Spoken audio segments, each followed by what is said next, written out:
जय हिंद साथियों, स्वागत है आप सभी का आपके अपने परिवार कादरी स्टडी पॉइंट पर। आप सभी जानते हैं आरआरबी एएलपी की वैकेंसी आ चुकी है और आप सभी की तैयारी भी जोरों शोर से चल रही होगी, मुझे उम्मीद है। आप सभी की तैयारी में चार चांद लगाने के लिए, मैथ की ए टू जेड आपकी प्रॉब्लम सॉल्व करने के लिए एक free of cost batch YouTube पर आपके लिए लॉन्च कर दिया गया है और इस बैच की आज ये पहली क्लास होगी। आज ही ये बैच हम शुरुआत कर रहे हैं इस वीडियो में। और एक बात आपसे बता दूं कि आपको कहीं भी भटकने की जरूरत नहीं है, मैथ के लिए कहीं और खोजने की जरूरत नहीं है। ये बैच आपका एएलपी के लिए काफी है। इसी बैच को अगर आप ईमानदारी से पढ़ते हैं, रेगुलर क्लासेस लेते हैं, तो एक भी क्वेश्चन आपका आरआरबी एएलपी का छूटेगा नहीं, ये मेरा आपसे प्रॉमिस है। और अगर किसी को डाउट हो तो अगर आप पेड बैच ले रखे हो तो उनके पेड बैच से अपने इस बैच को कंपेयर कर लेना, आपको खुद पता चल जाएगा। चलिए टाइम वेस्ट ना करते हुए शुरू करते हैं आज की अपनी ये वीडियो और शुरू करते हैं आज की इस बैच की पहली क्लास। देखिए, सबसे पहले हम जैसे मैंने आपको बताया कि आरआरबी एएलपी का ये बैच है मैथ का, तो मैथ में हमें पढ़ना क्या क्या है सबसे पहले ये जान लेते हैं। मैथ में हमें पढ़ना क्या है, तो देखिए जैसे नंबर है, सिलेबस है एएलपी का, number system, BODMAS, decimal fraction, LCM, HCF, ratio and proportion, percentage, mensuration, time and work, time and distance, simple and compound interest, profit loss, algebra, geometry, elementary static, square root, age calculation यानी कि आयु संबंधित जो chapter है वो पूरा, और calendar और क्लॉक, पाइप एंड सिस्टर्न। ठीक है, ये हमारा टोटल सिलेबस है और इसे ही हमें पढ़ना है। लेकिन आज की क्लास में जो हम शुरू करने जा रहे हैं वो जा रहे हैं एलिमेंट्री स्टैटिक्स।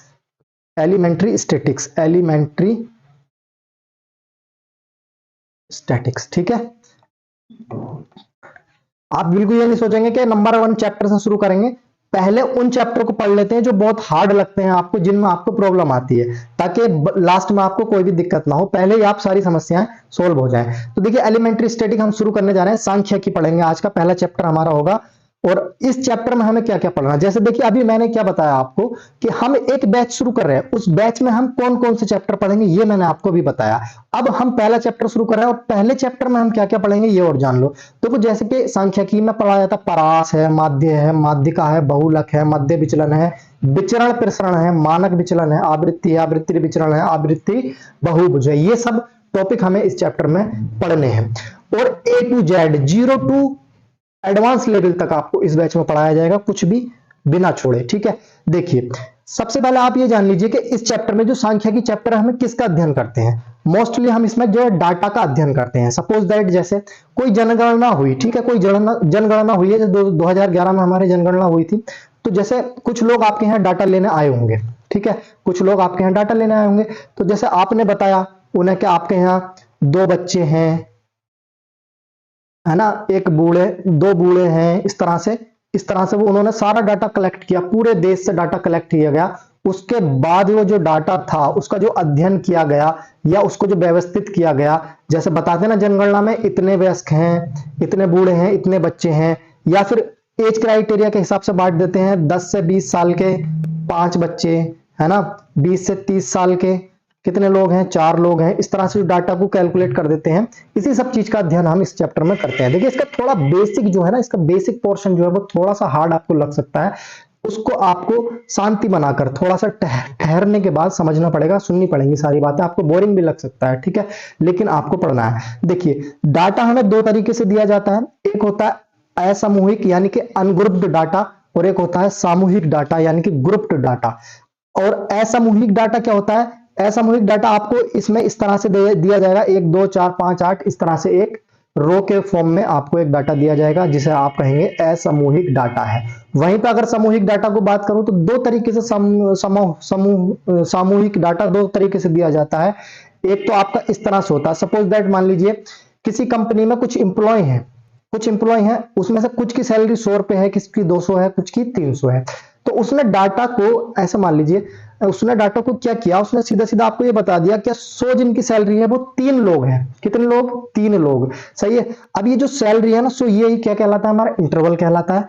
और ये जो जितने लोग हैं ये हमारी क्या कहलाती है, फ्रीक्वेंसी कहलाती है, आवृत्ति कहलाती है। इस पर चर्चा करेंगे आगे डिटेल में, ठीक है। ऐसे ही उसने कहा 200 लोगों ऐसे हैं 4 लोग ऐसे हैं जिनकी 200 सैलरी है, और 7 लोग ऐसे हैं जिनकी 300 सैलरी है। उम्मीद है आपको ये डाटा समझ में आ गया होगा, ठीक। उसके बाद अगर डाटा ज्यादा बड़ा हो जाए, ठीक है। ज्यादा बड़ा का मतलब क्या है, जैसे मान लीजिए 100 सैलरी है 3 लोगों की, वहीं पे फिर आ जाए 101 सैलरी है 4 लोगों की, वहीं पे आ जाए 102 सैलरी है, इस तरह से करते करते करते 200 तक आ जाए, ठीक है, 200 तक। तो यहां बहुत सारी टर्म्स, बहुत सारी कंडीशंस बन जाती हैं। तो इस तरह के डाटा को समूहित करने के लिए, ठीक है, समझने के लिए उसने क्या किया, उसने सीधा सीधा ये कह दिया कि 100 से 200 के 100 से 200 जो सैलरी है वो 5 लोग हैं, 5 लोग ऐसे हैं जो 100 से 200 सैलरी लेते हैं। उसमें 101 वाले भी होंगे, 110 वाले, 150 वाले और 170 कितने भी होंगे, लेकिन 100 से 200 के बीच में सैलरी लेने वाले होंगे 5 लोग, ठीक है। और उसी हिसाब से उसने आगे बोला 200 से 300 सैलरी लेने वाले कितने, 6 लोग, 300 से 400 सैलरी लेने वाले कितने, 8 लोग, ठीक है। कुछ नहीं करना है, बस इतना समझ लेना जो मैं तुम्हें बता रहा हूं, ठीक है। सामूहिक डाटा और असामूहिक डाटा, उम्मीद है आपको ये समझ में आ गया होगा, क्लियर हो गया होगा। फ्रीक्वेंसी भी समझ में आ गई होगी, जितने लोग हैं, जितनी बार हो रहा है कोई काम, वही क्या है, हमारी फ्रीक्वेंसी है, ठीक है। चलिए नेक्स्ट आगे बढ़ते हैं, अब शुरू करते हैं अपना चैप्टर। उससे पहले एक बात और समझ लो, देखो अगर असामूहिक डाटा से रिलेटेड सवाल आते हैं इस चैप्टर से तो बहुत ही इजी होते हैं, बहुत ही इजी, बिल्कुल हलवा या खीर जो भी आपको हो, इजी होते हैं, बहुत ही इजी, ठीक है, इजी, बहुत आसान सवाल होते हैं असामूहिक डाटा के। लेकिन वहीं पर अगर इस वाले सामूहिक डाटा से सवाल पूछ लिया जाता है तो सिट्टी पिट्टी गुल हो जाती है। बहुत अच्छे लेवल के सवाल बनते हैं इसमें, बहुत अच्छे अच्छे लेवल के सवाल बनते हैं, बहुत ही शानदार, ठीक है। तो बने रहिएगा, इसी चीज को मैन समझना है। ये तो मैं आज की क्लास में खत्म कर दूंगा असामूहिक डाटा, आज की क्लास में ही, लेकिन ये वाला जो डाटा है ना, इसे हमें खत्म करने में 2 क्लास और लग जाएंगी अभी। और इस पर तो बहुत कम रेयर सवाल बनते हैं, बहुत कम, लेकिन पढ़ेंगे इसे भी, तीनों डाटाओं को पढ़ेंगे, ठीक है। आइए, सारी चीजें समझ ली, सारी चीजें सीख ली। अगर सारा बेसिक आपके सामने अभी रख दूंगा ना तो आपका दिमाग हैंग हो जाएगा, इसलिए थोड़ा थोड़ा करके, ठीक है, जैसे जैसे जरूरत पड़ेगी आपसे डिस्कस करता रहूंगा। देखिए मैंने आपको बताया माध्य पढ़ना, बहुलक पढ़ना, मीन, ये सब चीजें पढ़नी है। तो सबसे पहला टॉपिक में हम पढ़ते हैं, चलो माध्य, ठीक है। माध्य क्या होता है समझो, दिए गए आंकड़ों में सभी संख्याओं का औसत क्या होता है, माध्य होता है, ठीक। जैसे कि मान लो यहां पर फॉर्मूला लिखा है मैंने, प्रेक्षणों का माध्य है, ठीक है, कोई प्रेक्षण है उनका माध्य है प्रेक्षणों का योग और कुल प्रेक्षण, ये सब आपको आता ही होगा। माध्य तो अमूमन सभी लोग जानते हैं क्या होता है क्या नहीं होता है। उसी क्रम को आगे बढ़ाते हुए एक एग्जाम्पल आपके सामने लिया गया है। देखो एक डाटा दिया गया है 2 3 3 6 7 8 8 8 11 और 14 का माध्य ज्ञात करो। इसका तुम्हें क्या निकालना है, माध्य निकालना है। अच्छा, इसमें एक सवाल मैं आपसे पूछ सकता हूं, आप मुझे इसमें यह बता सकते हो ये कौन सा डाटा है, सामूहिक डाटा है या असामूहिक डाटा है। तो आप कहोगे असामूहिक डाटा है, असामूहिक डाटा है, अभी बताया जस्ट मैंने असामूहिक डाटा है, ठीक है। तो अभी जो चर्चा करेंगे सारे असामूहिक डाटा पर करेंगे, असामूहिक डाटा से ही सारी चीजें निकालेंगे, ठीक है। देखिए कुल प्रेक्षणों का योग, इसका मतलब क्या है, जितनी भी संख्याएं हमें दी हैं, जितना भी डाटा दिया है इन सबका योग कर दो। 2 + 3 + 3 + 6 + 7 + 8 + 8 + 8, ठीक है, + 11 + 14 और बटे में है कुल प्रेक्षण, यानी कि कुल संख्या, कुल नंबर कितने हैं, बताओ कितने हैं, 2 4 6 8 10, यानी कि टोटल नंबर कितने हैं, 10। कुछ भी नहीं करना है, अब ऊपर वालों का तुम योग कर लो, ऊपर जो नंबर है उनका योग निकाल लो। कैसे निकालोगे, 3 और 2 5 और 3 8 और 6, 8 और 6 कितना हो गया, 14, 14 7 21, 8 29, 29 और 8 37, 37 और 8 कितना हो गया, 37 और 8 हो गया 45, 45 और 15 हो गया 60, 60 और 10 कितना हो गया 70, ठीक है। टोटल आ गया इनका 70 और नीचे है 10, 0 से 0 काट दो भाई, 7 आपका जो बच गया माध्य आ गया इसका। इस सवाल का आंसर आ गया 7, यानी कि माध्य। क्लियर। तो ये तो बड़ा आसान होता है, ये होता है असामूहिक डाटा का माध्य हमने निकाला।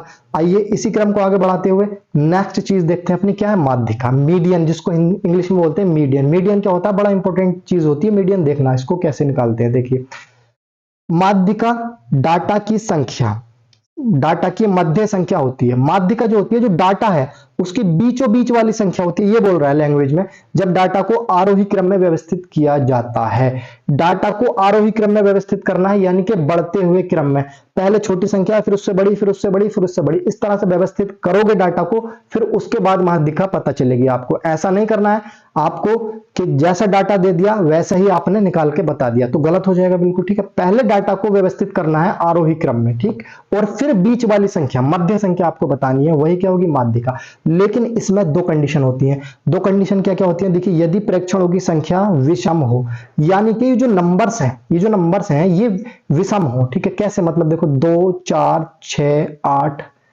2 4 6 8 10 11, यहां पर कितने नंबर है, टोटल 11 नंबर है, टोटल 11 नंबर। 11 क्या है, एक विषम है, 11 क्या है, विषम।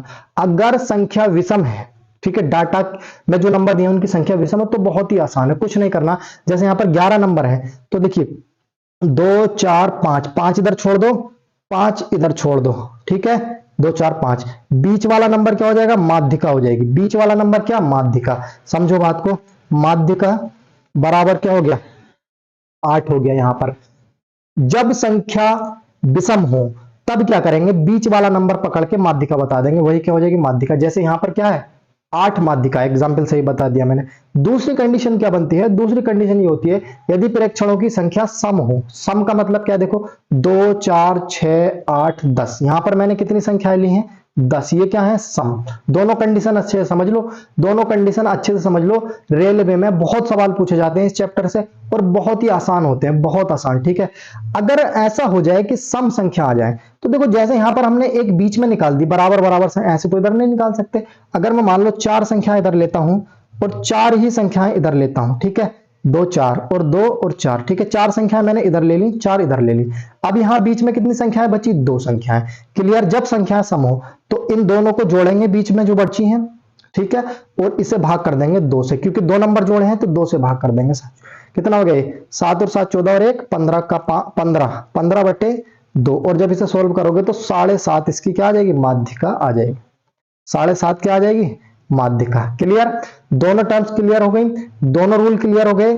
जब सम संख्या होगी तब क्या करेंगे, और विषम संख्या होगी तब क्या करेंगे, ठीक है। यहां कितनी संख्याएं थी टोटल, 2 4 6 8 10, तो 4 मैंने इधर छोड़ दी, 4 इधर, 8, जो बीच में 2 बची उनका योग करके 2 से भाग कर दिया, माध्यिका निकल जाएगी। उम्मीद है आप सभी को चीजें समझ में आ रही होंगी। अगर वीडियो अच्छा लग रहा है तो चैनल को सब्सक्राइब जरूर कर लो, ठीक है, आपके सपोर्ट की जरूरत है। अब एक चीज आती है हमारी परास, परास यानी कि रेंज। परास डाटा के सबसे बड़ी संख्या और सबसे छोटी संख्या के बीच का अंतर होता है। सिंपल, क्या दिक्कत है इसमें, ठीक है, नहीं समझे, अभी समझ में आएगा। देखो इसमें ये जो डाटा है, इसमें एक संख्या ऐसी देखो जो सबसे बड़ी हो। सबसे बड़ी संख्या क्या है इसमें, 14 है, तो 14, और इसमें से घटा दो जो सबसे छोटी संख्या हो। सबसे छोटी संख्या क्या है, 2। बस यही क्या है, तुम्हारा परास है, रेंज है। क्या है, परास। यही तुम्हारा क्या है, परास। सबसे बड़ी संख्या से सबसे छोटी संख्या घटा दो, परास निकल जाएगा। क्लियर, बहुत इजी है, ठीक है, समझ में आ गया होगा। ठीक है, अभी हम किस पर बात कर रहे हैं, असमूहिक डाटा पर बात कर रहे हैं, अनग्रुप्ड डाटा पर बात कर रहे हैं, ठीक है। ग्रुप्ड डाटा पर बात बाद में करेंगे, ठीक है। सारी चीजें मिक्स हो जाएंगी ना तो आपको समझ में नहीं आ पाएंगे। इसीलिए तो मैंने शुरू में इतना बड़ा दावा कर दिया आपसे कि किसी भी बैच से मिला लेना, आपको कहीं ना कहीं कुछ ना कुछ ज्यादा ही मिलेगा और अच्छा मिलेगा, ठीक है। देखिए अब नेक्स्ट टॉपिक आता है हमारा बहुलक मोड। बहुलक मोड बड़ा पूछा जाता है रेलवे में, बहुलक, ठीक है। बहुलक डेटा की सबसे अधिक बार आने वाली संख्या है। सबसे अधिक बार संख्या जो पूछी जाएगी वो बहुलक, सॉरी, डाटा में जो सबसे बार आएगा, रिपीट होगा, जो सबसे ज्यादा बार रिपीट होगा वही क्या होगा, बहुलक होगा, ठीक है। देखिए जैसे यहां पर अगर मैं देखूं 3 कितनी बार है, 2 बार, 2 देखूं 1 बार, 6 देखूं 1 बार, 7 1 बार, 8 कितनी बार है, 3 बार। देखो सबसे ज्यादा मुझे क्या दिख रहा है, 8 ही दिख रहा है। कितनी बार, 3 बार, ठीक है, 3 बार। और कोई संख्या ऐसी नहीं है जो 3 बार हो या 3 बार से ज्यादा हो। तो मेरा बहुलक क्या हो जाएगा, सीधा सीधा बहुलक हो जाएगा मेरा 8। जो ज्यादा बार आएगा वही क्या होगा, बहुलक।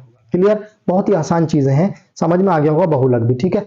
अब देखिए एक फॉर्मूला बेस्ड सवाल आपसे पूछे जाते हैं, वो भी समझ लो।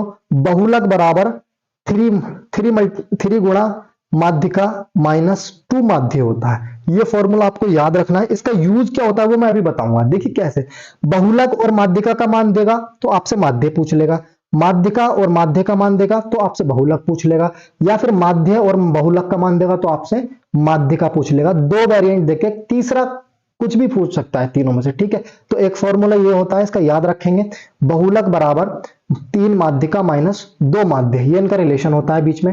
इस पर चर्चा आगे करेंगे जब हम सवाल इस पर बनाएंगे। एक चीज और होती है औसत विचलन। औसत विचलन समझो, मीन डेविएशन इसको इंग्लिश में बोलते हैं, मीन डेविएशन, औसत विचलन। माध्य विचलन को एक सांख्यिकी माप के रूप में परिभाषित किया जाता है, ठीक है, जिसका उपयोग दिए गए डाटा सेट के औसत मान विचलन के गणना के लिए किया जाता है। ये तो होगी बात कि औसत विचलन होता क्या है। अब इसे ज्ञात कैसे करते हैं, मेन बात तो यही है कि ज्ञात कैसे करेंगे।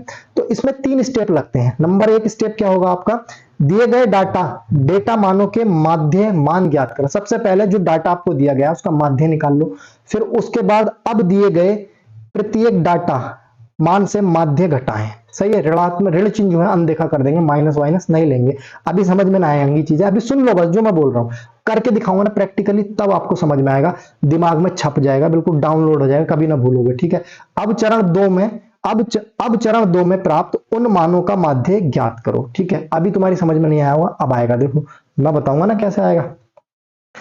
बस शांति बना के रखो और ध्यान से सुनते रहो बातों को।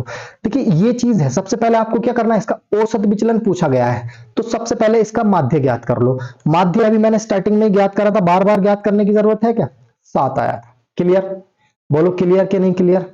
इधर नहीं लिख रहा मैं, इधर लिख देता हूं। इसका माध्य मैंने अभी ज्ञात करा था शुरू में, फर्स्ट वाला कितना आया था, 70/10, 7 आ गया था।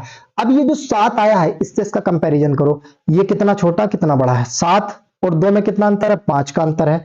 7 और 3 में कितना अंतर है, 4 का अंतर है। 7 और 3 में कितना का अंतर है, 4 का अंतर है। 7 और 6 में कितने का अंतर है, 1 का। 7 और 7 में 0 का अंतर है। 7 और 1 8 में 1 का अंतर है। 7 और 8 में 1 का अंतर है। 7 और 8 में 1 का अंतर है। 7 और 11 में कितने का अंतर है, 4 का। 7 और 14 में कितना अंतर है, 7 का। क्लियर।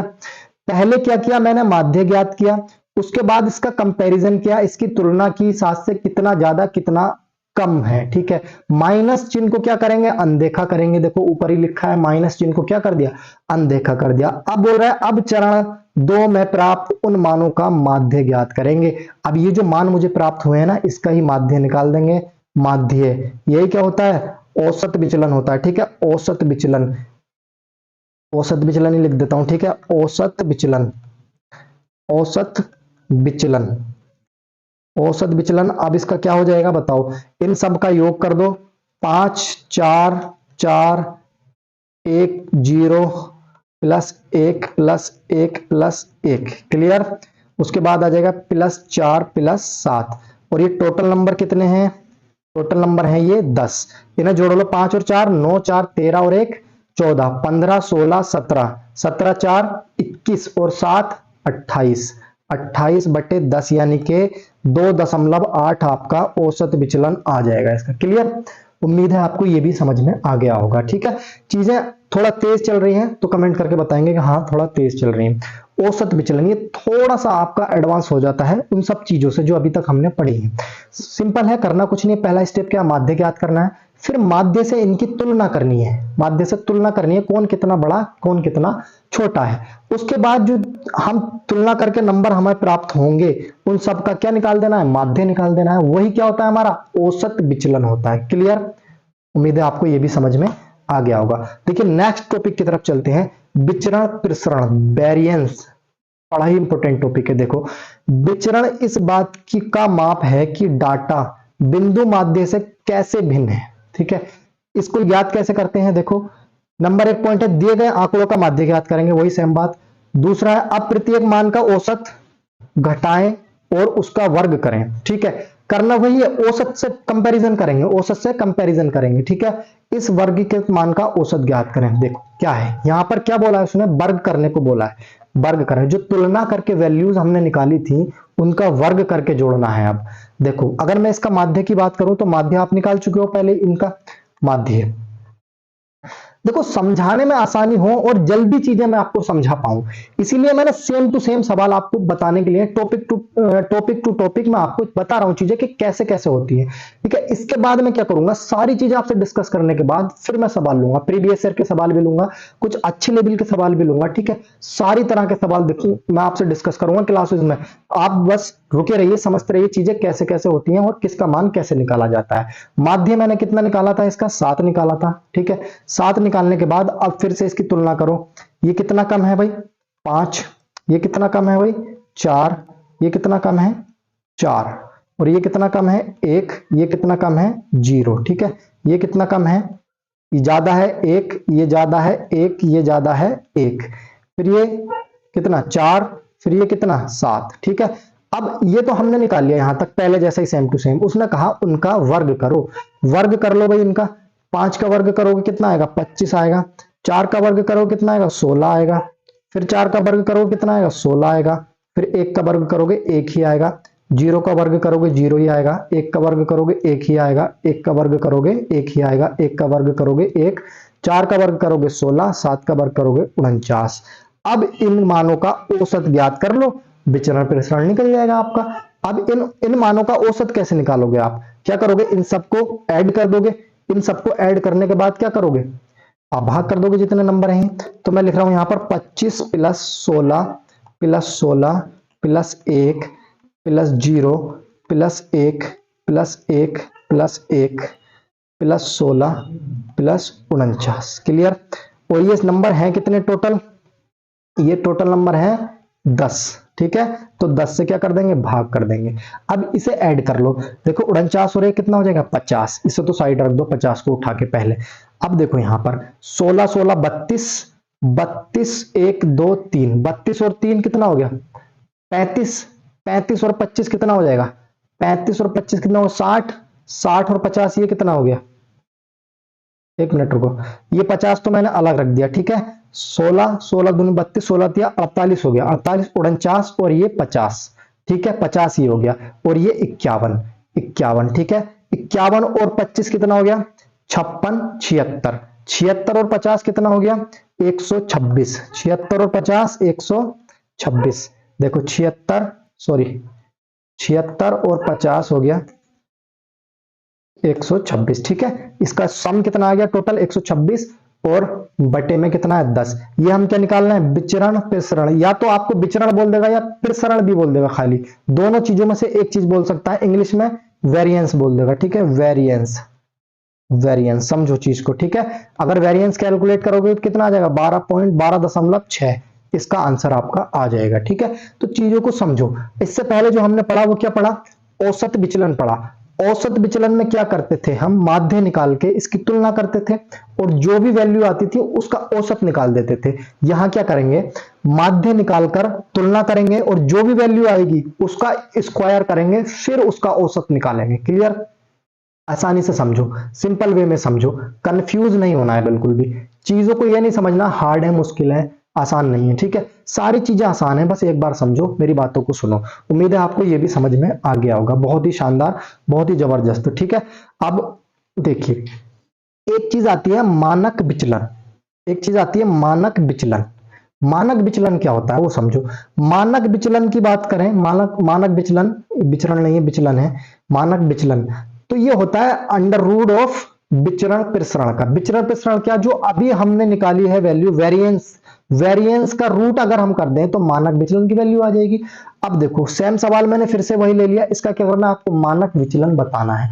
मानक विचलन बताने के लिए मुझे विचरण प्रसरण पता होना चाहिए। तो विचरण प्रसरण तो मैंने अभी निकाला है। विचरण कितना निकाला है मैंने अभी? बताओ। देखो पीछे निकाला है 12.6। कितना निकाला है मैंने? 12.6।